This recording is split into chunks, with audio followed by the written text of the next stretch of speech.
জয় গুরু, বন্দে পুরুষোত্তমম। পরম দয়ালু শ্রী চরণে আমার শতকোটি প্রণাম।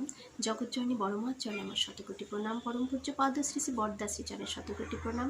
পরম পূজ্য পাদ শ্রী শ্রী আচার্য দেবের শ্রী চরণে আমার শতকোটি প্রণাম। আপনাদের সবাইকে আমার আন্তরিক আনন্দিত জয় গুরু। সবাই কেমন আছেন জানাবেন।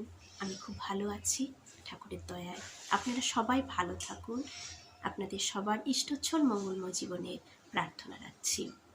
আজকে যে বিষয়টি নিয়ে আমি আলোচনা করব, একটা খুব সুন্দর একটি কাহিনী।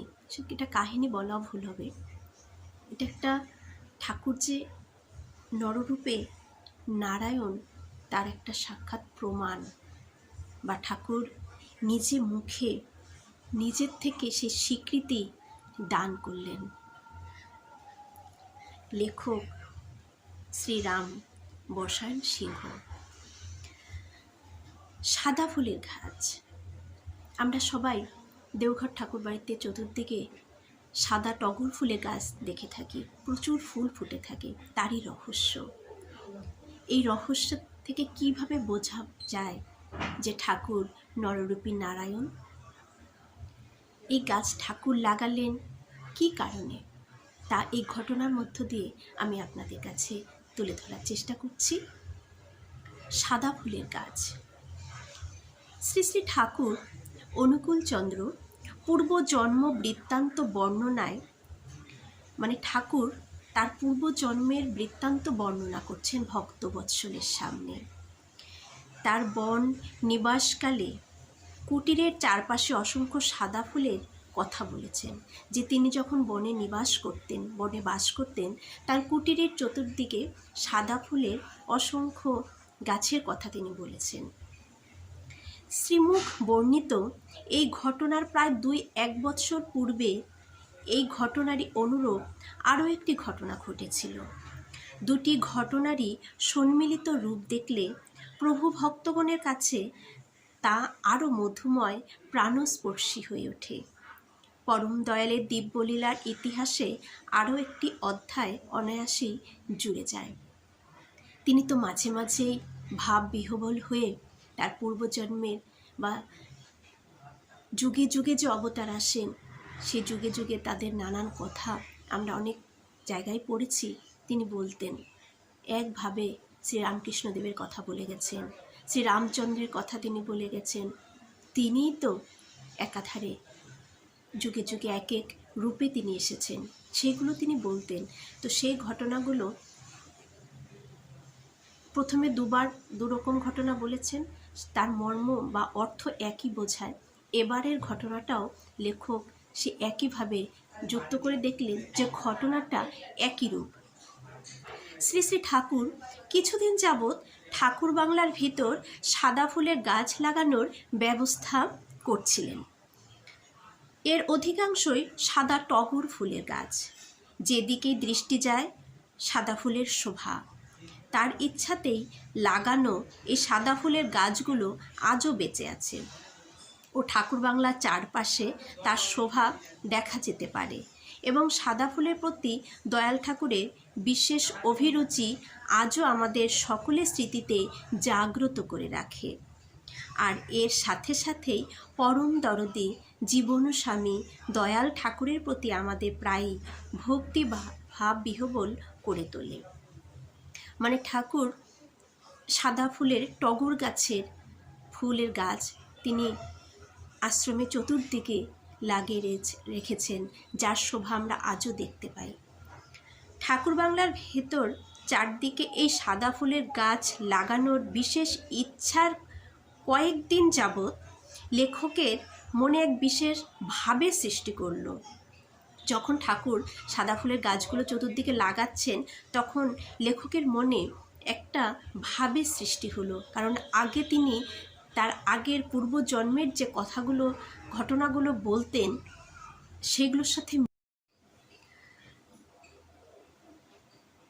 এরই সঙ্গে আরও একটি বিশেষ বাধা লেখকের মনে হচ্ছিল। তা এই যে অন্যান্য মানুষের সামনে হয়তো শ্রী শ্রী ঠাকুর আমার ধারণার সত্যতা অস্বীকার করতে পারেন, অথবা কোনো অজুহাতে তাকে এড়িয়েও দিতে পারেন। কারণ এর আগেও লেখক আরও প্রশ্ন করেছিলেন ঠাকুরকে, অনেক কিছু জিজ্ঞাসা তার মনে এসেছিলেন, কিন্তু ঠাকুর সেটাকে এড়িয়ে গেছেন, কারণ লোকের সামনে তিনি স্বীকার করতেন না তিনি কে। তখন তিনি স্থানকাল পাত্র বুঝে কিভাবে ঠাকুরকে বলা যায় সেটার জন্য অপেক্ষা করছিলেন। আর তার মনে একটা ধারণা হলো লেখকের, যে ধারণা তার মনে পোষণ হচ্ছিল, সেক্ষেত্রে দয়াল ঠাকুর যদি নিজে স্বীকৃতি দান করেন তবে তিনি যে সাক্ষাৎ নররূপী নারায়ণ। লেখক ভাবছিলেন যে আমার মনে যে ভাবনাটা উদয় হয়েছে, সেই ভাবনাটা এবার ঠাকুর যদি স্বীকৃতি দান করেন, আমার ভাবনার সাথে যদি ঠাকুরের স্বীকৃতি একই হয়, তাহলে তিনি স্বয়ং সাক্ষাৎ নররূপী নারায়ণ। কিন্তু সেটা সকলের সাক্ষাতে নাও হতে পারে, তাই তিনি উপযুক্ত সময়ের অপেক্ষা করছিলেন। পরম দয়াল জীবন স্বামী সে সময় করে দিলেন লেখককে।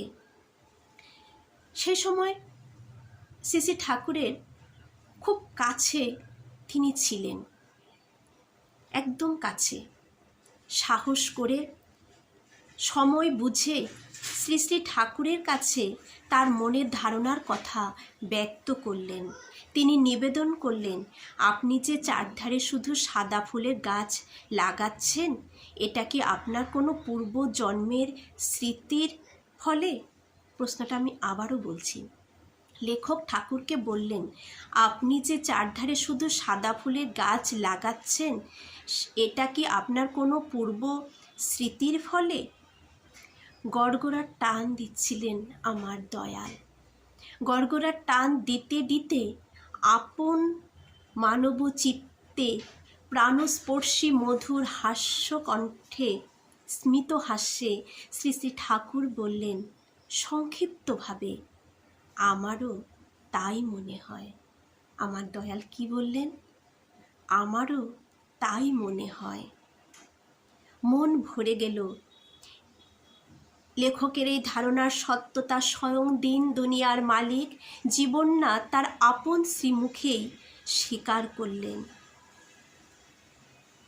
তাহলে কত ভাগ্য আমাদের, কত ভাগ্য নিয়ে আমরা জন্মগ্রহণ করেছি, যে আমার জীবনে যিনি সদ্গুরু রূপে যাকে আমি পেলাম, তিনি আর কেউ নন, তিনি এই দিন দুনিয়ার মালিক নররূপী নারায়ণকে আমরা সদ্গুরু রূপে পেয়েছি।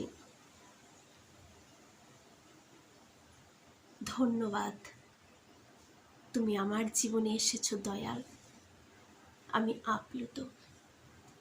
কিন্তু তিনি যে বিধান দিয়েছেন, আমাদের জীবন চলনার যে নিয়ম দিয়েছেন, সেটা পালন করলেই তো তিনি খুশি হবেন। তাকে পূজা করা হবে তার নীতিগুলো পালন করার মধ্য দিয়েই। আমরা যেন এই জীবনকে সার্থক করি তার পূজা করে, তার নীতিবিধানকে পালনের মধ্য দিয়ে। বন্দে পুরুষোত্তমম। সবাই ভালো থাকুন, ইষ্টচ্ছল জীবন যাপন করুন, এই প্রার্থনা প্রভু শ্রীচরণে। জয় গুরু।